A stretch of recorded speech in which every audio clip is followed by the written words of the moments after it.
Good morning. Welcome to Downbeat Abbey. This is where my husband Rob Hoskins and I live. My name is Amy Jackson, and I am a creative person living with disabilities, creating with disabilities from my home studio in South Nashville, and wanted to show you some things that I do for art therapy. Also, just to get it out there, just to say what my disabilities are, because I think it's important not to have stigma about things, even with myself, working on it. I have PTSD from things that happened to me when I was growing up, and also things as I was an adult.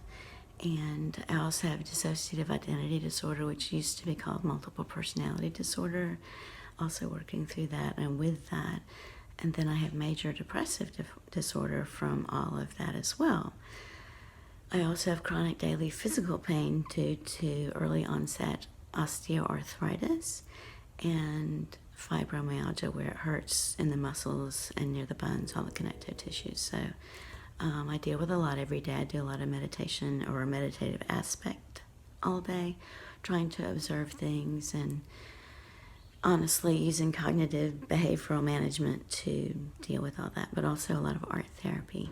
I turned 55 on October 26. I published my first anthology of poetry, so it goes from 1985 to 2019, so it's interesting.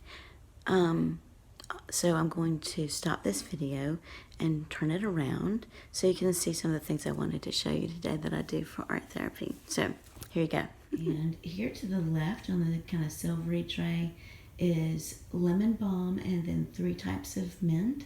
There's chocolate mint and, oh goodness, I'm forgetting the 2 because I'm 55, that happens a lot.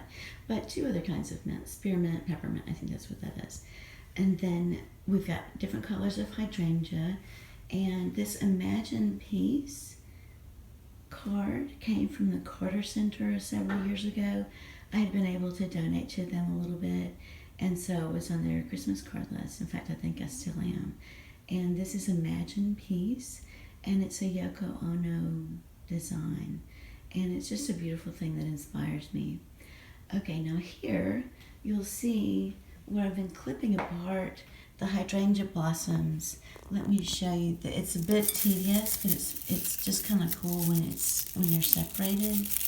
So I'm clipping, you can see where they're kind of connected here. So I'm clipping close to the flowers and getting them like that. And then over here you see the mess I'm making.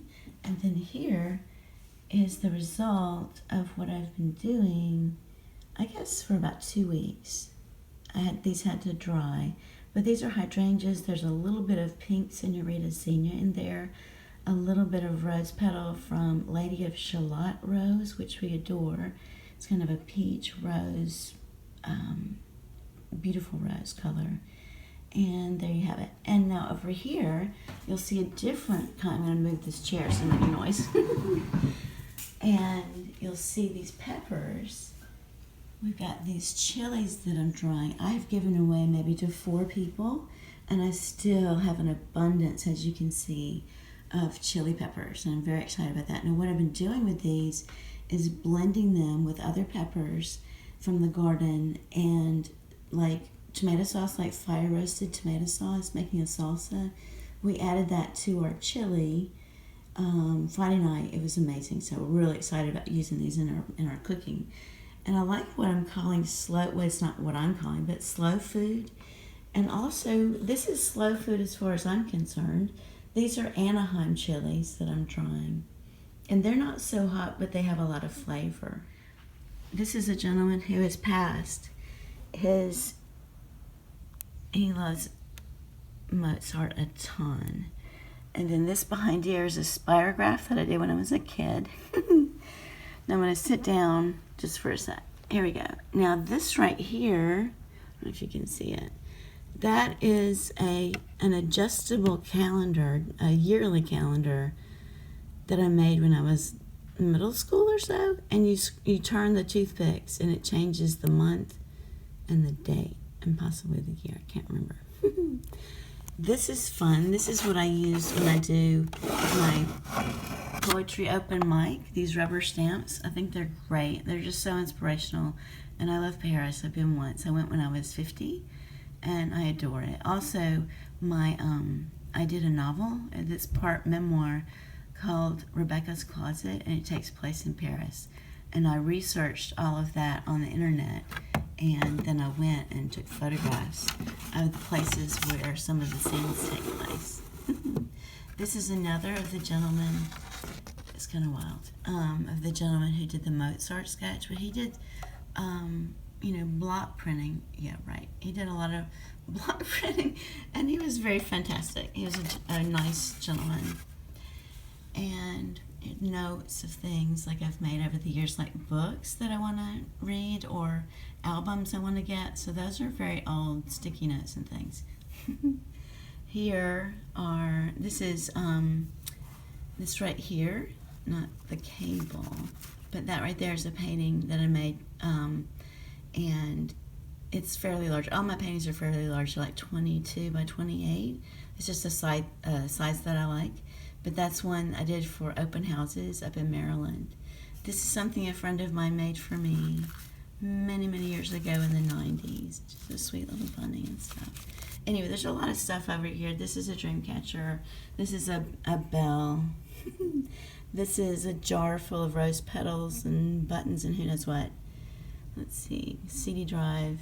A CD of a friend of mine. Lots of markers. Oh, look. Speaking of Jimmy Carter, there he is. He and Rosalind. Let me move this over so you can see. Okay. Yeah, I adore them. They're so inspiring. It's beyond belief. And especially with all he's been through, like with the cancer and the falls and the things. He's just a wonderful, wonderful person, and so is she. So I just have always liked them. I'm from Georgia. I'm from Cartersville, Georgia. And when I was growing up, people would always say, well, is that where President Carter's from? I was like, no, he's from Plains. So, or are you Amy Carter? I mean, it was funny. Anyway, I was always proud of him, and I am still proud of him. This is some ink I've never used, but I just think it's hilarious. It's some black ink, and right over here is, I'm shaking. That's part of what happens. Here is the fountain pen or whatever, not the fountain pen, but the nib that you use. Bunch of stuff, lots of old stuff. Oh, these are right here are some letters that some kids wrote me in some of the programs that I've worked on. They were really sweet. And these are more like notes of like ideas of things to do. This is a neat thing. This is Air Venture at Oshkosh. I did that 1 year, but Rob has done that maybe, I think it's 16 years, and it's very cool. It's a volunteer project recreating a World War II air base, and it's just amazing the detail that they've gone through. There are my stamps falling. I will pick those up. Just an amazing thing, and a lot of veterans come, a lot of children come, and just sharing that history. Even the smell of the tents has them remembering a lot of their things and issues and stuff. So it's great to talk with them. Now these guys are from Jamaica. When we went to Jamaica the first time, we actually saw fish like this that had blue sparkles on them. So that's why we got those guys. And oh gosh, forgot these were here. These are some awards I've won. The one on the left is for, I did about 3 years of teaching around the state of Tennessee, driving around. It was really fun. I got a lot of taste of a lot of barbecue, and great people.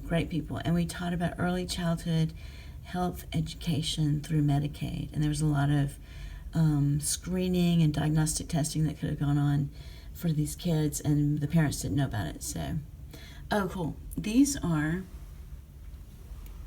2 postcards that I picked out of many, many postcards that I could have chosen. There's so many postcards at these maybe 10, 15 stands in Paris.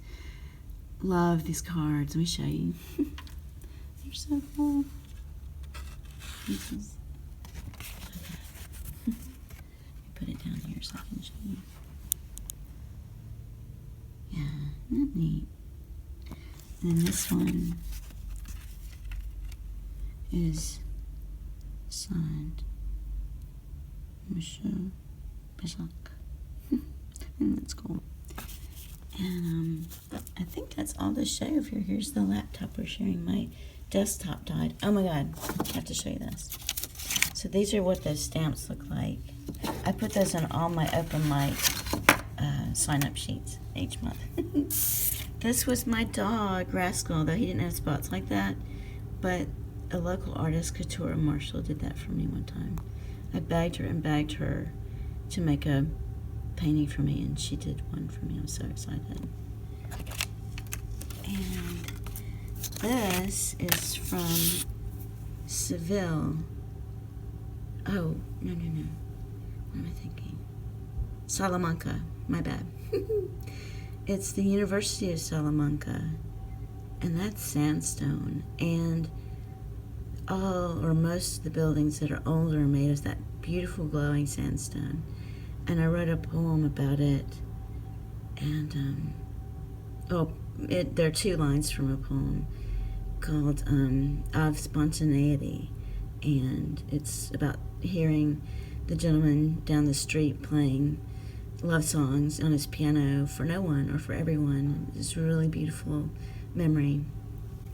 It's a painting I did. It's acrylic on paper, so it's really not one I'm going to get out there, but it was more of a test of some different types of brush strokes. And I'm indebted to a woman, what is her name here? Let me grab her name. Who, from Florida, who did a painting, Monique Lazard, and it's called Backyard Palm, oil on vellum. And to paint oil on vellum, vellum is so thin, that's amazing. So here's her painting. Let me get this in here. Okay, that's her painting, which I adore. And you see how it's blocked off in dark and light, and then she has so much color and so much going on in there. So I want to do an acrylic of this and totally credit her as the inspiration, but that was the earlier study. Okay, so going back over here are the windows. Oh, let me show you. When I was in college, I used to have these chandelier prisms, and I have some now that in the wintertime, they send rainbows around. That's a prism there. And then that is a hummingbird ornament that is up there with a flower. And then this is another crystal. Okay, now to art. This is something that my friend Kirsten Bebop made for me.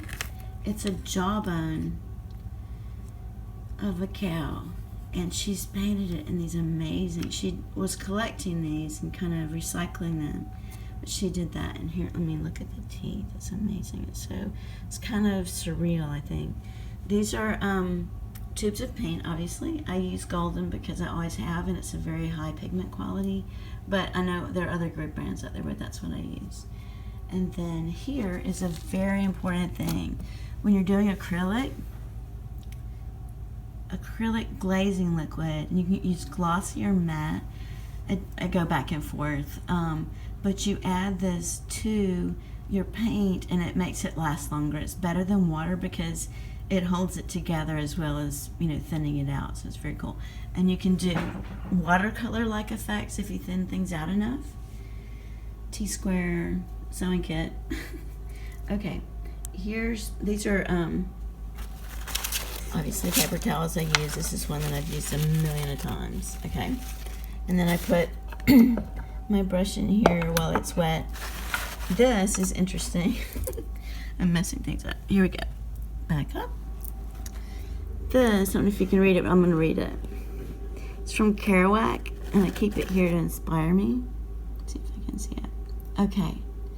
Time being of the essence and the purity of speech, sketching language is undisturbed flow from the mind of personal, secret idea words, blowing as per jazz musician on subject of image, write without consciousness in semi-trance, as Yeats later trance writing, begin not from preconceived idea of what to say about image, but from jewel, center of interest in subject of image at moment of writing, and write outward, swimming in sea of language to peripheral release and exhaustion, struggle to sketch the flow that already exists intact in mind.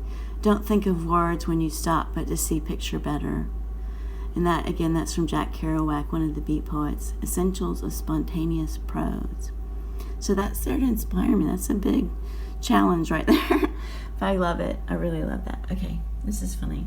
This is where I've painted over the years. You can see all the different splatters, and I love splatters because I like industrial stuff and splattery stuff. I think it's funny.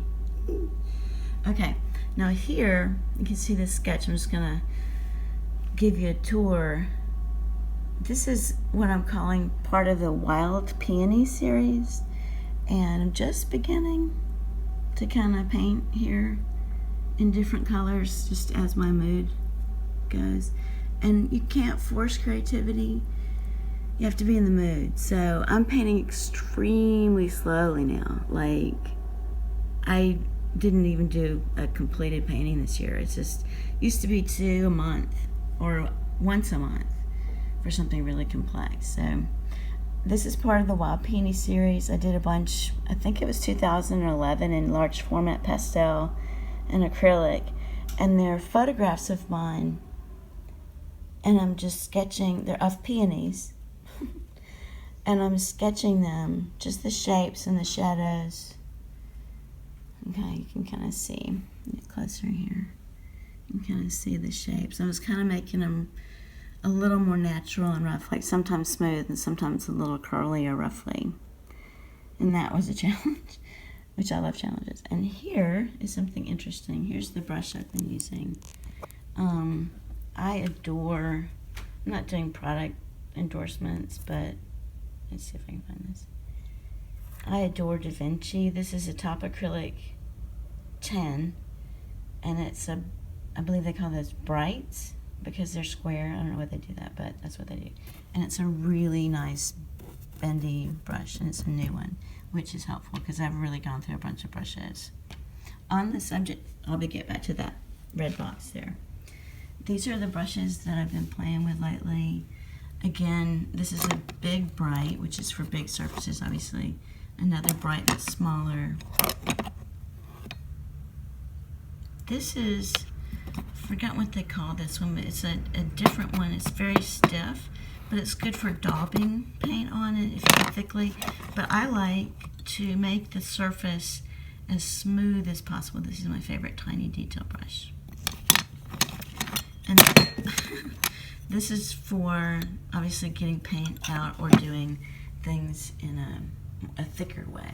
And the reason I need to get paint out is that usually things come in these tubes, but things are changing, and these tubes are like $15 a piece, so you really have to make them last. So that's one reason for that acrylic glaze as well. But this, obviously, I have to use, I can't squeeze it out. I've got to use a thing to daub it out. And look at this color, man. I love this color. This is raw umber. No, raw sienna. Raw sienna. I love that color. Okay. Now to this red box. I'm going to see if I can do this. This red box is a Masterson palette. It's upside down, but Masterson. And it helps you. I've got 2. I used to have 3 because I went nuts over them. And they're like $15 a piece, so it's not like that bad. And you put a sponge and then a piece of paper on top, which is special paper. Let me see if I can get this open. Oh, it's opening. Cool. All right, let me use my hand a little bit. We're going to get closer to the paint. Okay. There it goes. All right. Now you see I've got that acrylic glaze just kind of daubed on these guys, just little bits. This is one of the colors that I'm using that I mixed specially, just a test mix. That's one I've already used. I used the gray a little bit. I mixed a red, pinky thing. This is magenta and this is cadmium red, and that's what that made, which is lovely. And then they lick a bit, so you get some interesting things. This is a pink I made. This is Naples yellow. I used a little bit of that for the green. This is a pale pink I made. white, some of that raw sienna, rust, again, green. All these are the colors I'm using. So this is the whole palette that I'm using right now, and I'm going to be mixing a lot of colors just on the fly, because that's what I did with the other Wild Peony series paintings, etc. So I'm mixing them on the fly so they're all different. That was what I was trying to say. Now the inspiration for the colors, this is my coffee table. The inspiration for the colors are these found items here. These rose petals, for example, are from a red, pink rose, and you can see they kept a lot of the color. This is an amazing rock. I like this. I'm going to use some cream and some gray. They're these really weird things. Rocks that have angles. I think they're iron or pyrite. I have no idea. That's just a neat rock. And then I pulled out 3 pieces from that. I put everything out and I photographed it first. And these 3 are ones I'm looking at in specific, because this color range here with the peachy red, rose, brown, love that. And then this one, this rock here, has like a little gold on it, and rust and charcoal, love that. And this beauty here, just adored the paleness of that. So you can see I love like grungy things and the delicate things. So it's kind of an interesting mix.